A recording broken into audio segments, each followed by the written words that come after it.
Assalamualaikum class, how are you? I hope you all will be fine. I'm your teacher from Junior Campus High School.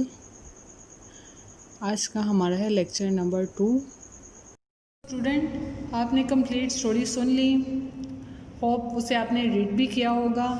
तो चलिए यहाँ पे कुछ question है जो मैं आपसे पूछती हूँ, आप मुझे उसके आंसर दीजिएगा। What were the Russian nobles boasting about? Russian nobles जो थे वो किस बात की तारीफ़ें कर रहे थे? ठीक है, आप बताएंगे मुझे, क्योंकि आपने स्टोरी तो पढ़ी है। तो हमने पढ़ा था कि रशियन नॉबल्स जो थे वो बादशाह की विजडम की, हेल्थ की, उनके ट्रस्टेड हॉर्सेस की बातें कर रहे थे। तो इसका आंसर है the Russian nobles were boasting of their strength, fame, wisdom, wealth, trusted horses and themselves. ठीक है। सेकेंड क्वेश्चन है why was the prince angry with Stavr? बादशाह जो था वो स्टावर से क्यों नाराज़ हो गया था? क्योंकि जो स्टावर था वो बादशाह के बजाय अपनी बीवी कैटरीना की तारीफ़ें करने लग गया था, और यहाँ तक कि उसने बादशाह को ये भी कह दिया था कि जी तुम्हारा तो कोई मैच ही नहीं है मेरी बीवी के साथ, मेरी बीवी तुमसे ज़्यादा बहादुर है। तो इसका आंसर यूँ भी हो सकता है the prince was angry with the Stavr for saying that the prince was no match for his wife Katrina. ठीक है। थर्ड क्वेश्चन इसका देखें, who did Katrina take her to Kiev? Katrina किस किस को अपने साथ कीव लेकर गई थी? Katrina took a band of 30 archers, 30 chess masters and 30 musicians with her to Kiev.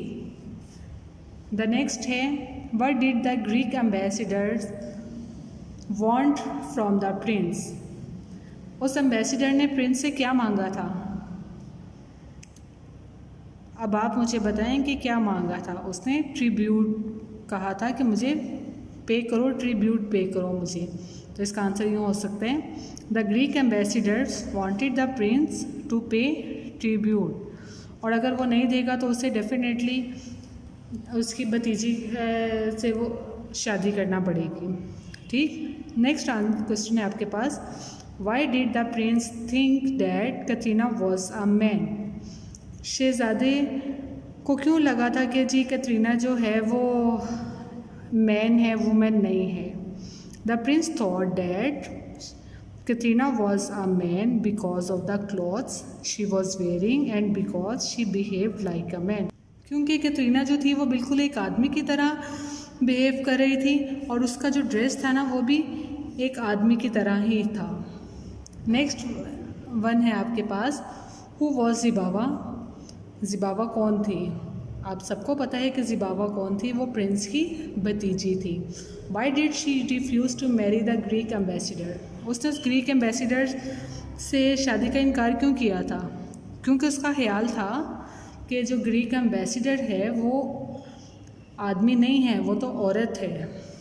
ज़िबावा was the niece of prince Vladimir, she refuse to marry the Greek ambassador because she thought he was not a man at all but a woman. Next question है आपके पास, how did Katrina get Stour out of the dungeon?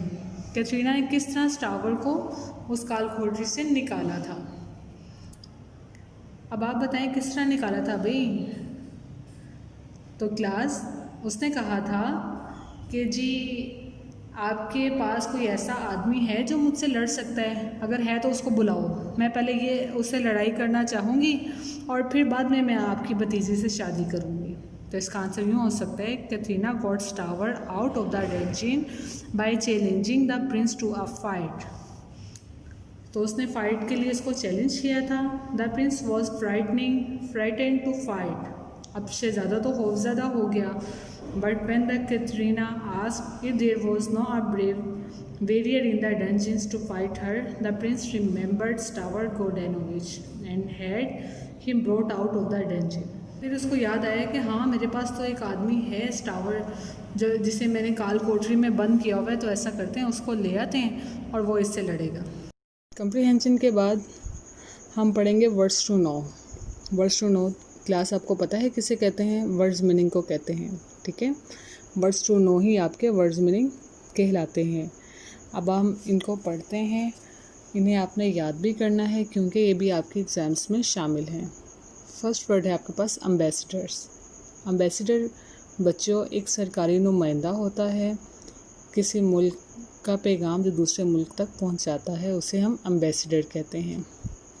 N official of the highest rank sent by one country to another as a representative, ठीक है। या आप इसको यूँ भी कह सकते हैं, a representative of government. Next word है बोस्ट। बोस्ट का मतलब होता है तारीफ़ करना, वैसे इसका मतलब शेही बिगाड़ना भी होता है। तो यहाँ पे बोस्ट है टू प्रेज, तारीफ़ करना। क्लब। क्लब गोल्फ खेलने वाली एक छड़ी होती है, इसका मतलब है a heavy stick with a thick end used as a weapon. जैसे आप शॉर्ट भी पढ़ सकते हैं, a heavy stick used as a weapon. Next word है आपके पास lance. Lance means a long wooden weapon with a pointed steel head used by horseman, या इसे हम स्पेयर भी कहते हैं। The next one is tribute. Tribute student हमारे पास राजे अकीदत होता है, नजराना होता है, हदिया होता है, ठीक है। Means tribute means a payment made by one ruler to another, ठीक। तो क्लास इस तरह इन वर्ड्स मीनिंग को आपने अच्छी तरह से याद कर लेना है क्योंकि ये भी आपके एग्ज़ाम्स में लाजमन आएंगे। तो इस तरह आज का हमारा लेक्चर ख़त्म हुआ। Thank you. अल्लाह हाफिज़।